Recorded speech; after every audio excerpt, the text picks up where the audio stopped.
Hello, everyone. Welcome to all grade 11 learners and educators. My name is Linda Hackner. I'm Director of Education at the Cape Town Holocaust and Genocide Centre. Together with all my colleagues, we're really happy to welcome you to this section of your curriculum that deals with race theory in the 19th and 20th centuries and how this affected governments. We're covering two case studies, Australia, which we've completed, and Nazi Germany. We started this yesterday and we got to the point where the Nazis have taken power and are getting ready to separate the people that they consider to be inferior. Now, grade 11s, the first thing I want to talk to you about is genocide, the word genocide. It means the mass killing of a particular group or tribe. You can have a mass murder, but if it's not under the auspices of the government of the day, then it wouldn't be considered a genocide. Genocide has to have the support of the government. And there are a whole lot of stages before it happens. I'm going to put them up on the screen, but I'm just going to talk to you about the fact that no genocide happens out of the blue. Nobody wakes up and says, oh, I'm going to commit a genocide today. It is a slow build-up so that you get your population behind you. You get your population agreeing with what you're going to do. Grade 11s, genocides have happened before the Holocaust and they've happened after the Holocaust. And we've had genocides here on our very continent. In 1915, there was the genocide of the Nama and the Herero in German Southwest Africa, today known as Namibia. In 1994, when we were celebrating our liberation, there was a genocide in Rwanda. The stages remain the same. So today we're going to go up to stage 7. And in the next unit, we will do from stage 8 to stage 10. And I want you to look at these stages, grade 11, because you will notice certain things that are very familiar. In South Africa, we actually have certain stages that took place that you will recognize. People were classified, people were discriminated against, people were dehumanized, people were polarized, it was organized. But in South Africa, there was not a genocide. And the reason that there was not a genocide was not because the government loved Black people. It was because the government needed Black people for the economy. They needed Black people to do the labor, the manual labor, the hard labor, and believed that that was all they were capable of. So let's begin with classification. Classification means accepting and reinforcing attitudes based on stereotyping and on prejudice. Prejudice to prejudge, stereotype to make everybody in a group the same. There can be positive and negative stereotyping. I'm going to give you an example of positive stereotyping. That people think is positive, but it's still insulting. So people might say, oh, all Black people are really good dancers. Well, do you know all Black people? Have you seen them all dancing? This is a stereotype. So we want to try and avoid those things. Let's look at how the Nazis stereotyped Jewish people. And they had certain things that they did. So in this image, you're going to see, an old man, a very unattractive man with a yellow background. That yellow background, Jews are always associated with Nazi propaganda with yellow, the color of sickness, the color of disease. In his hand, he's got money. But under his other arm, he has a map of Russia and the hammer and sickle. These are things that people in Nazi Germany would have understood. Jews are capitalist and they love money is the reinforced stereotype. Jews are communist. They want to overthrow the capitalist system.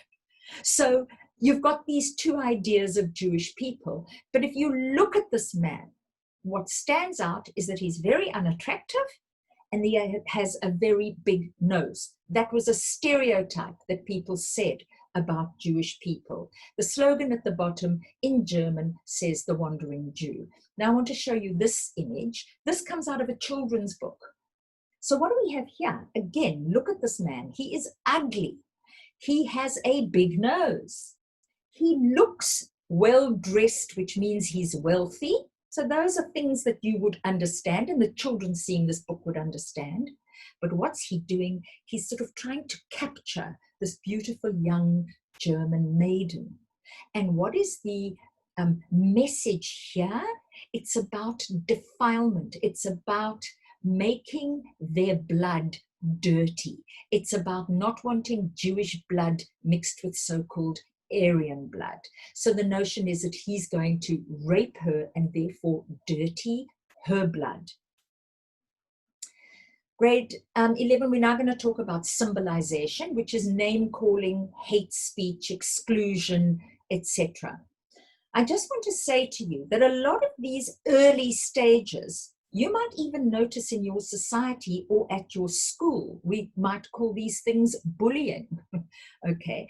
These things don't mean a genocide is going to happen, but a genocide doesn't happen without these things being in place and fomented by the government. So I'm showing you a newspaper from Nazi Germany called Die Stürmer, and at the bottom of every single edition of this newspaper was a slogan which said, "The Jews are our misfortune." And this slogan wasn't only on the newspapers, it was everywhere, at rallies, on billboards, it was everywhere. The Jews are our misfortune. And what does this do? You see this over and over and over again. So you think, oh my gosh, every bad thing that's happened to me, it's their fault. So it's a way of scapegoating, making someone else the reason for your problems. Discrimination is something we are all familiar with in this country, and the discrimination that took place in Nazi Germany was not unlike the discrimination that took place in this country.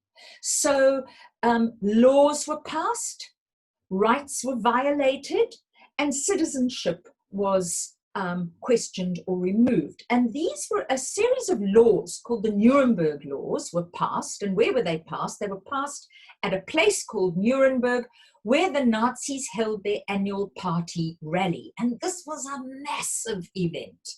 They had marching bands and soldiers and gymnasts and all sorts of things. And everybody came, except people who weren't allowed to come, like the Jews and the Sinti and Roma and the black people, and those who the Nazis didn't want in their racial worldview. And it was at this rally that laws were placed, that racist laws were made legal, and where their racist worldview about Rassenhygiene, racial hygiene, really was shown to the whole country. And some of these laws were that German Jews were stripped of their citizenships, no more citizens. That you were not allowed to marry or have sexual relationships with with people of so-called German blood. This is similar to a law that we had in South Africa. You were not allowed to marry or have sexual relations with someone who was not the same color as you. In Germany, it was about blood. Okay, and remember I said to you, grade 11s, no German blood, no South African blood, no Muslim blood, no Christian blood, just blood. So who was a Jew? Well, they said anyone who had 3 or 4 Jewish grandparents, whether they practiced Judaism or not, whether they saw themselves as Jewish or not. So many Germans who'd never identified as Jewish found themselves caught up in this terror, and many Jews, many people whose parents had converted from Judaism to Christianity and whose grandparents had converted, so that the grandparents converted from Judaism and became Christian. No, they weren't, according to the Nazis. The parents were born and bred as Christian. No, they weren't. You then are born and bred as Christian. No, you're not, according to the Nazis, because of the blood. The next stage is dehumanization. So what's dehumanization? It's taking away the humanity from a person. So you become a member of the out group, and you are treated as not even human, as less than human. So you're referred to as an insect or an animal.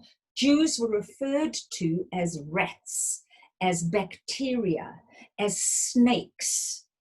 Grade 11, during the Rwandan genocide, leading up to it, Tutsi were referred to as cockroaches. And a cockroach is awful. You just want to kill it and get rid of it. That is what they were doing to get people to believe that these people were less than human. So let's have a look at this image, which you actually saw in the previous one on Die Stürmer, but I want you to look at this closely because it's just awful. So if you look at this creature, this worm, this hocha of sorts, there are a couple of things that jump out at you immediately. So you look at his nose. Whoever looks at this is going to go, that's a Jewish, that represents a Jew. Okay. Behind him is the Star of David. Well, there you go. In case you missed it, that's the Jew. And in his eyes, the one eye reflects the hammer and sickle and communist, and the other eye reflects money, capitalist, and he's crawling all over the world. Okay, awful propaganda image.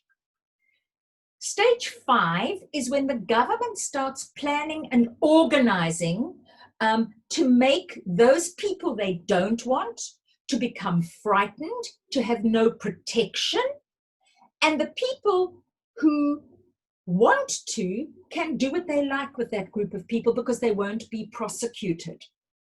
So let's have a look at how this plays out in Nazi Germany. In 1938, on the 9th and 10th of November, a massive riot breaks out all across Germany on the same 2 nights at the same time. So it's clearly organized. And what happens in these riots? Well, Jewish shops get smashed, windows get smashed, their homes get broken into, their synagogues, which is a Jewish church, their houses of worship, get smashed, their holy scrolls get thrown out of the windows, they get trampled on, burnt, and the buildings are burnt. And what's going on here? Well, if you look at that image, you might ask yourself, where's the fire brigade? But grade 11, the fire brigade's there. They're just wetting the buildings on either side so that those buildings don't belong to Jews. We must protect them. So this was a very, very traumatic time for Jewish people. Tens of thousands of men were rounded up and taken to prisons, and it was awful. And I think most Jews at that time understood that they were trapped and could never get out of this. So now the Jews that remain in Germany, because some had got out, the Jews that remain in Germany are really, really polarized, separated from the rest. They can't go into certain shops. They can't walk on the pavements. They can't ride on the buses. They really are sort of a group separate. And what do the Nazis do to separate them further? They make them wear yellow stars with the word Jude written on it. Again, yellow. Now my question is, Nazi racist ideology says you can tell a Jew because they've all got big noses, they all look the same, they all behave the same. Well, if that's the case, why do they have to wear a badge to show that they're Jewish? So grade 11, anytime you try and look for logic in racism, you won't find it because there is no logic for something that comes out of a place of no logic. So the Jews were forced to wear these stars. Now, there were some people who said, look, I'm not happy. Not every single German wanted this. Many German people who were not Jewish had Jewish friends and thought this was crazy. But they were intimidated and they were beaten up and their families were threatened. So people were frightened, grade 11. I'm not saying all, but I'm saying some really wanted to help but couldn't. So we're now in the place of preparation. We're at stage 7. And what's happening in stage 7? Well, in stage 7, things are mobilizing. Things are getting put in place. Things are being talked about, but in a very particular way. We spoke about the word euphemism, using a polite way of saying something terrible. So nobody is saying, oh, you know what? We're going to murder them all. We're going to kill them all. They're saying, we're going to find a final solution to this problem, because we need to cleanse our nation. We need to purify our nation. We need to defend ourselves. So they're using these terms which fit in, I suppose, with their race hygiene thing of cleansing and purifying and defending against bacteria. So 1st of September 1939, Germany invades Poland. World War II begins. Okay, I'm not going to go into the whole history around that and what's happening with Britain and the Allies, because that's not the purpose of these. These are shorter units. But to say that the Nazis invade Poland, the war begins. This is a British newspaper, and in the British newspaper, it says, well, now Britain has to mobilize. For grade 11, South Africa also mobilizes. South Africa also joins the Allies, Britain, Australia, New Zealand, to fight, and others, to fight against the Nazis. So when the war begins and Germany invades Poland, they find themselves with more Jews. Remember, in Germany, 0.8% of the population is Jewish. In Poland, 10% of the population is Jewish. We will see in the next unit what then takes place. Grade 11s, thank you very, very much for watching, and I'll see you again in Unit 8. Bye-bye.